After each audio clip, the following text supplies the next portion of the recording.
When I pulled into my gravel driveway that afternoon, there were three things I never thought I'd see, at least not all at once.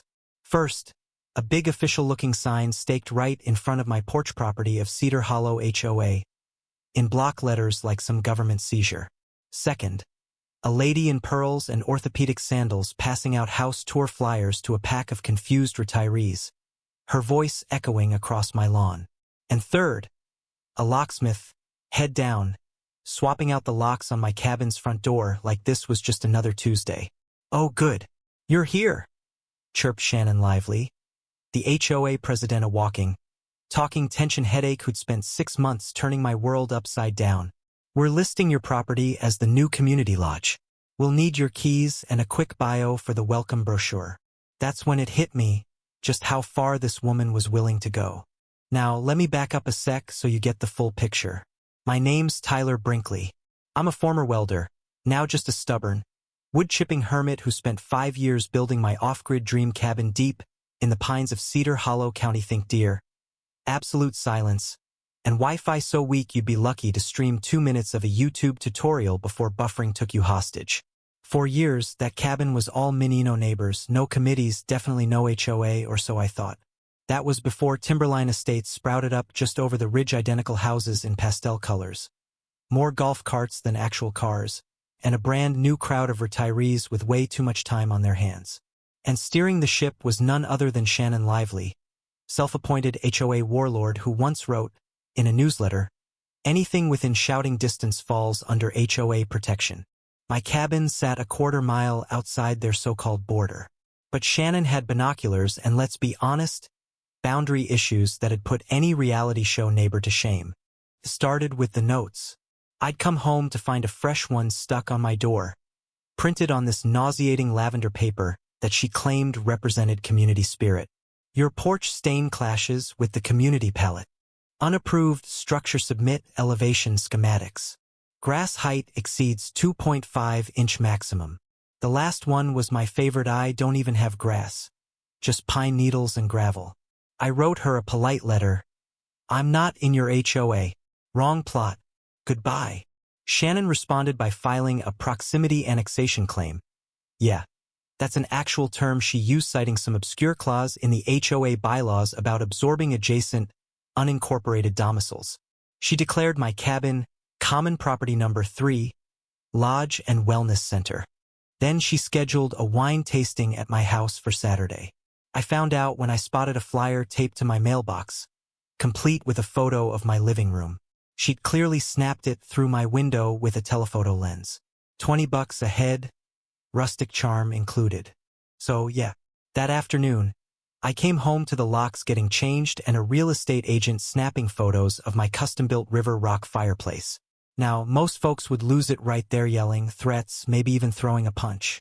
But years of welding work, dealing with hard-headed bosses and shady customers, taught me one thing: stay calm, stay precise, document everything. I handed the realtor a cease and desist letter, already prepped by my attorney. The locksmith got a legal threat with his company's name in bold. And Shannon? She got my notarized deed, a certified 1998 land survey, and a laminated county zoning map with "not subject to HOA jurisdiction," highlighted so bright it practically glowed. Shannon just smirked, waving it all away. "These documents are outdated. Our new expansion supersedes the old county lines." She called the sheriff, right there on my porch, and told him she had a hostile non-resident refusing to vacate community property. 15 minutes later, Deputy Morrison pulled up. Now, I'd known Morrison since high school, solid guy, not easily rattled, and no stranger to Shannon's antics. He took one look at my paperwork, scanned it like a man on a mission, and finally turned to Shannon. "Ma'am, this is a cabin, not a rec center. You need to step off this man's property." She tried the old administrative immunity routine, waving her HOA badge like she was with the Secret Service. Morrison nearly laughed. "That's not a real thing, Mrs. Lively. Move along, or I'll have to charge you with trespassing." What Shannon didn't know is that I'd already looped in the county board, zoning department, and a real land use attorney the second her first pink warning showed up. I'd learned the hard way that documentation beats argumentation every time. But Shannon wasn't done. The very next week, she filed official paperwork to seize my property for emergency community needs. That kicked off a multi-agency fraud investigation faster than she could call her next HOA meeting. Turns out this was her go-to move. She'd pulled the same stunt 3 times before absorbing private lots, bullying elderly owners until they either sold out for pennies or just packed up and left. She even converted one poor guy's storage shed into a meditation space, which, by the way, only she had the key for. But not everyone keeps receipts, security cameras, and time-stamped footage of the HOA president prowling around their property at 2 in the morning. And definitely not everyone has audio recordings of her literally saying, "I can take whatever property benefits the greater good." Yeah, that happened. Long story short, Shannon got hit with multiple counts: attempted land misappropriation, fraud, unauthorized entry, and harassment. The wellness center she'd advertised in her flyers? It became Exhibit A through F in the case against her. The day of the hearing, the courthouse was packed. Half the HOA board came out, some to support her, others, well, you could just tell by their faces they were hoping for fireworks. Shannon showed up in pearls and a manager blazer, strutting like she owned the place. Her lawyer, a kid who looked about 12, actually argued I'd voluntarily integrated my property by letting it be visible from the HOA's Vista Trail. He said, and I swear I'll never forget this, "If you can see it, you can seize it, Your Honor. It's a matter of aesthetic domain." The judge, Patricia Holbrook, tough as nails, glasses halfway down her nose, just sat there, blinking slow, wiped her lenses and shot back, "Counselor, this isn't colonial Spain. We don't operate on the doctrine of discovery here." The whole courtroom lost it. Even some of Shannon's loyalists couldn't keep a straight face. The evidence was just brutal. Me security tapes caught Shannon on my property 17 different times, day and night, and the forensic accountant found she'd already pre-spent the expected wellness center revenue on new HOA office furniture, a massage chair, labeled presidential stress relief equipment. She'd even made membership cards for my non-existent lodge, with her signature already printed. The final nail?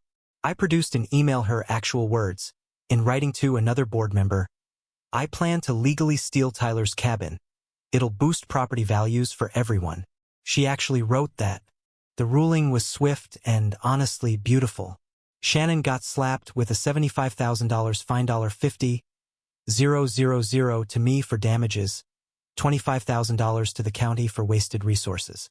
She was ordered to personally pay for new locks and hand me the keys while a court officer watched. But the real humiliation was the apologia full-page, signed confession in the HOA newsletter, the Cedar Hollow Gazette, and front and center on the HOA website, 6 months straight. That night, the HOA board called an emergency meeting. The place was packed. Neighbors I'd never seen before, folks who'd been quietly suffering under Shannon's little reign. They voted her out, unanimously, including her own husband, who just shook his head and said, "I've been telling her for years to quit this nonsense. Maybe now she'll listen." She was banned from every board position in Cedar Hollow County permanently. Then, just to drive it home, the county commissioner showed up, flanked by a deputy, read the formal ban aloud, and handed her the paperwork. "Due to your pattern of harassment, fraud, and abuse of power, you are hereby prohibited from serving in any capacity on any HOA board in Cedar Hollow County. This ban is permanent and non-negotiable." When the words "lifetime ban" hit the air, Shannon's face turned a shade of purple you just don't see in nature. She jumped up, knocked her chair over, and yelled, "You can't do this. I built this HOA. I am this HOA." The commissioner just replied, cool as ice, "Not anymore." When she crumpled up the removal notice and hurled it at him, the deputy calmly handed her another $5,000 fine for assault. So yeah, that's how my cabin stayed mine, and how one stubborn HOA president learned, you can't just take what isn't yours. No matter how many pastel newsletters you print or how loud you shout about community spirit, justice wasn't just Donny, it was seen, loud and clear, by a whole town. But here's the thing: some folks said I went too far, that I should have just played nice. Maybe even donated my land for the greater good. Others still grumble about property lines and progress. You tell me, where's the line between community and control? Was I right to stand my ground? Or is there something to be said for just going along to get along? Drop your thoughts in the comments. Let's hear your take. Ever had to deal with an out-of-control HOA or a neighbor who thought they owned the world? Tell me your story. Maybe next time I'll be telling yours.